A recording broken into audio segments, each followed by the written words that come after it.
PMVY লগত জড়িত লগতে মুখ্য সেৱিকা কস্তুৰী বাইদেউ আৰু লগতে আমাৰ কৰ্মী সহায়িকা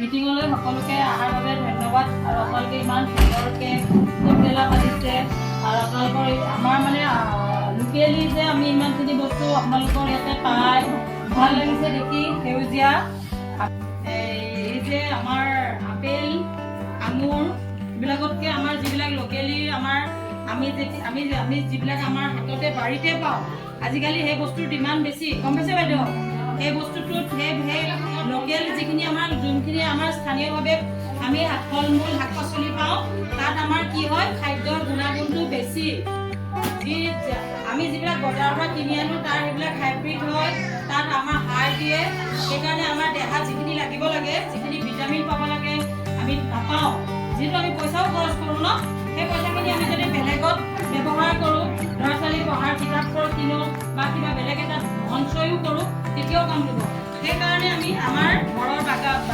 ঘৰৰ আগত এখন বাগিচা ৰুব লাগে সেইখন বাগিচাখন য'ত আমি হাত মেলিলে সেই যে ভাত বনাই আছে আপোনালোকে পটককৈ জলকীয়া এটাকে ছিঙি আনি দিলোঁ পটককৈ ধনিয়া কেইডালমান নৰসিংহ পাতত কিমান আইৰণ আছে আপোনালোকে ভাবিব নোৱাৰে সেইকাৰণে সেনেকুৱা ধৰণৰ আমাৰ আজিকালি আমাৰ চৰকাৰৰ ফালৰ পৰা আমাৰ অংগনবাড়ী কেন্দ্ৰবিলাকত পোষণ ভাতিকা যাক আপোনালোকে আমি আগতে বাগান বুলি কৈছিলোঁ সেই এতিয়া নাম দিছে কি কয় পোষণ ভাতিকা ভাতিকা আপোনালোকে নৰসিংহ আনক ধনিয়া আনক খিচিৰি বনাইছে দি দিয়ক সেইখিনিৰ কাৰণে আমি দামী দামী বস্তু খাব নালাগে আৰু আমাক মই নৰসিংহৰ পাত কথা কাৰণে এইকাৰণে কৈ আছোঁ য'ত আইৰণ বহুত থাকে যি নেকি বাচ্ছাৰ ব্ৰেইনৰ কাৰণে বহুত ভাল যেতিয়া আইৰণ মানুহৰ বডিত ঠিকমতে থাকে তেতিয়াহে বাচ্ছাটোৰ বুদ্ধি বিকাশ ভাল হয় সেইকাৰণে আমি চিৰাপ খোৱাতকৈ যদি আমি সৰুৰ পৰা আৰু সিহঁতৰ এটা টেষ্ট পাই নহয় আৰু আমি একঘেয়ামী পেকেট খাদ্য আমি একেবাৰে দিব নালাগে আমি প্ৰথম পৰাই কওঁ জন্মৰ পৰা 6 মাহ আমি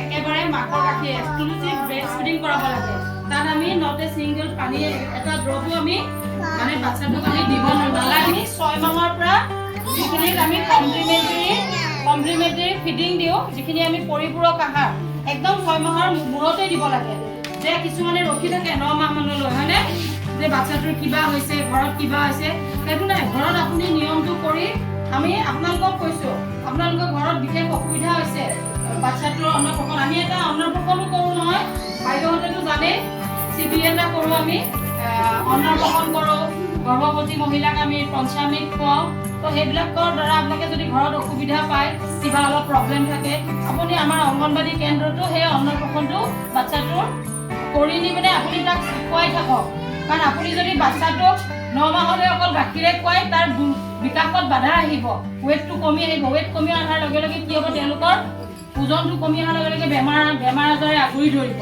সেই আগুৰি ধৰাৰ ফলত তেওঁলোকৰ সেই বেমাৰ আজাৰ বহুত এইবিলাক এটা চব বস্তু এটা এটাৰ লগত জড়িত আপোনাৰ বেমাৰ হ'ব ল'ৰা ছোৱালীটো লাহে লাহে বুকতো মন দি দিব যদি কোনোবা ভাল ল'ৰাও আছে খাব যদি আমাৰ বেমাৰ পৰে ল'ৰা ছোৱালীবিলাক খিংখিঙীয়া হয়নে নহয় আকৌ আমি তাক পৰিপুষ্টি দিব লাগে তেতিয়া খুৱাব লাগে ভালকৈ তেতিয়াই হ'ব সেইকাৰণে কৈছোঁ যে আমি যদি সৰুৰ পৰাই আমি 2 বছৰ 1000 ডে তাৰমানে 1000 দিন যদি আমি 1000 দিনটো যদি আমি বাচ্চাৰ আমি যদি ভালকৈ আমি 1000 দিনটো যদি আমি মানে কি কৰোঁ ব্যৱহাৰ কৰোঁ বাচ্চাটো যদি আমি 2 বছৰ জন্মৰ পৰা 2 বছৰলৈকে আমি 1000 দিন বুলি কওঁ এই 1000 দিন যদি আমি ভালকৈ সিহঁতক আমি যত্ন লওঁ লাইফ লং আমি গোটেই জীৱনটো মানে ল'ব লাগিব বাচ্চাটো কি আমি এতিয়াও আমাৰ ল'ৰা ছোৱালী আমাক এতিয়াও মাহঁতে নলয় জানো কিন্তু ডেভেলপমেণ্টটো সিহঁতৰ যিখিনি বিকাশ হ'ব লাগে সময় বয়স অনুযায়ী সেইখিনি হৈ যায় সেইকাৰণে মাক যদি কষ্টটো কম হয়, পঢ়া শুনাত যদি সৰুতে আপুনি 2 বছৰ যদি ভালকৈ যত্ন লয় নহয়, স্কুলত অট'মেটিকলি সি ভালকৈ বস্তুটো কেচ আপ কৰিব, লিখিব, পঢ়িব, শুনিব। আপুনি অকণমান ঘৰত চাই দিলেই হ'ল। কিন্তু কিছুমান ল'ৰা ছোৱালী চাবচোন, নপঢ়ে, ঘৰত নপঢ়ে, স্কুলতো নপঢ়ে, ইমান মাৰি মাৰি খুৱাব লাগে। কিন্তু ভাল হয়, সেইটো মই নকওঁ যে সেই ল'ৰাটো পিছলৈ, সেই ল'ৰাটো আকৌ পঢ়াত ভাল হয়। সেয়া আমি যদি 2 বছৰ যদি আমি ভালকৈ যত্ন লওঁ, তেনেহ'লে পিছলৈ সেই বাচ্ছাটোক আমি সেই প্ৰব্লেমটো নাপাওঁ। সেই ল'ৰাটোক 2 বছৰৰ পাছত আমি বেছি যত্ন ল'ব লাগিব, আমাৰ কষ্ট বেছি হ'ব। সেইকাৰণে আমি জন্মৰ পৰা 2 বছৰ যদি আমি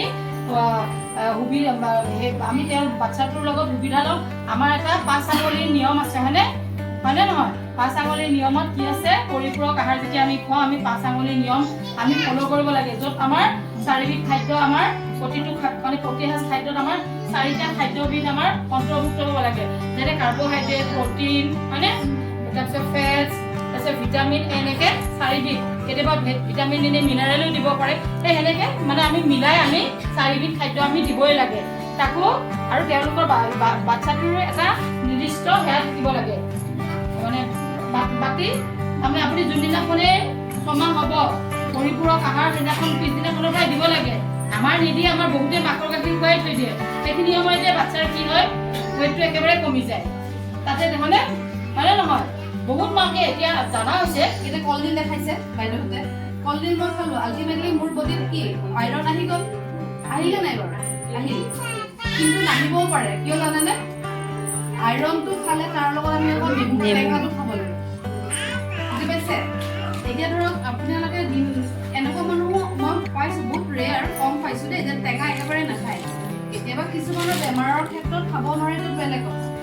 কিন্তু কি হয়, এতিয়া যদি মই একদম পুৰা ধুনীয়াকৈ কলডিলৰ ভাজি ৰাতিপুৱা ভাজি, দুপৰীয়া ভাজি, ৰাতিও খাইছোঁ, এসপ্তাহ মোক খুৱাই আছে, ভেদাইলতা পাত মোক খুৱাই আছে, কিন্তু মোৰ বডিত আমাৰ কৰ্মীসকলে এনে কি শুনিছে, মই আপোনালোকক কৈ আছোঁ হা, আপোনালোকৰ এনেকুৱা গাটো বেয়া লাগে, গা বেয়া লাগে, এনে আমি কওঁনে এই মানুহজনী এটা তেনেকুৱাকৈ কওঁ ন?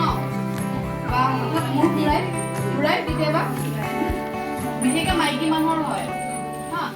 এনিমিয়া মানে হৈছে আমাৰ এতিয়া ধৰক আমি হাতটো কাটি গ'লে তেজ ওলাই নাই? ওলাই। তেজটো হৈছে আমাৰ বডিত মানে 2টা বস্তু থাকে হা, যিটোৱে বস্তুৱে এটা ৰঙা এটা বগা, আমি বাৰু ইমান ডিটেইলছত নাযাওঁ। এনিমিয়া হোৱা বুলি ক'লে কি হয়, আমাৰ দেহত তেজটো কমি যায়। তেজটো কম হ'লে কি হয়, আমাৰ উশাহ নিশাহ লওঁতে প্ৰব্লেম হয়। আমি জীয়াই কেনেকৈ আছোঁ? পানী আৰু অন্য নাখালে, দিনটো যদি মই ভাত পানী নাখাওঁ, কিন্তু অক্সিজেনটো যদি মোক নাকটো বন্ধ কৰি দিয়ে, মই 2 মিনিটটো ভাজি যায় পানীটো আৰু অক্সিজেন, মানে এই আমাৰ দেহত এই অক্সিজেনটো কোনে পানী কৰে? ব্লাডে। আমাৰ দেহত মিনিমাম 5-ৰ পৰা 6 লিটাৰ ব্লাড লাগে। এইটোৱে আমাৰ বডিটো ব্লাডটো চাৰ্কুলেট কৰি থাকে। এতিয়া কথাটো হৈছে কি, এনিমিয়া মানে কি, আমাৰ দেহত যেতিয়া হিমোগ্লোবিন ডেফিচিয়েঞ্চি শুনিছে নাই?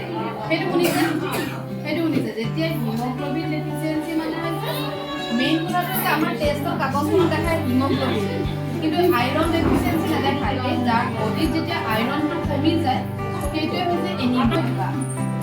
যেতিয়া বডিত এনিমিয়া মানে কি, আমাৰ দেহত যেতিয়া আইৰণটো কমি যায়, আইৰণটো কমি গ'লে আমাৰ দেহত তেজটো নহয়, তেজ প্ৰডাকশ্যন হ'ব নোৱাৰে।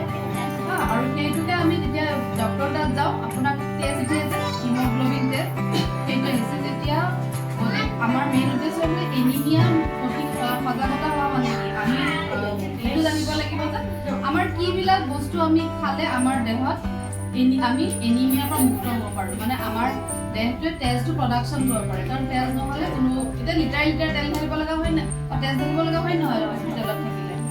এতিয়া চাওক, ইয়াতেতো বহুত ধৰণৰ বস্তু দেখাইছে। বাইদেউ অলৰেডি ক'লে নৰসিংহত যথেষ্ট পৰিমাণ আইৰণটো মানে কি আমাৰ ব্লাডৰ কাৰণে, ধৰক নৰসিংহ, অমিতা, নেমুটেঙা, কচু, গোটেইকেইটা বস্তু আছে আমাৰ লোকেল এইবিলাক। কিন্তু আমি কি কৰোঁ, ধৰক আমাৰ মই গুৱাহাটীত চিনেৰীটো কৈ আছোঁ হা, আমি বজাৰৰ পৰা অনা বস্তু আনো, সেইটো আমি খাই দিওঁ, সংসাৰৰ মানে সাৰ দিয়া লৈ পেলাই বনাইছোঁ। কিন্তু আপোনালোকক লাগিব ইয়াত, আপোনালোকে ইয়াত যিখিনি লোকেলি এভেইলেবল,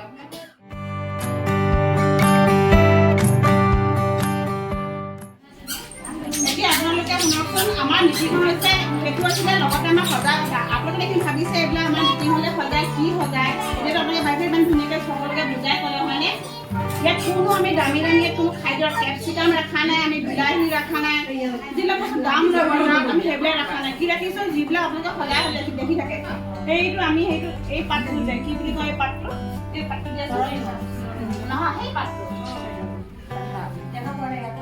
কি বুলি কয় এইটো তোমালোকে ইয়াতে শুকলতি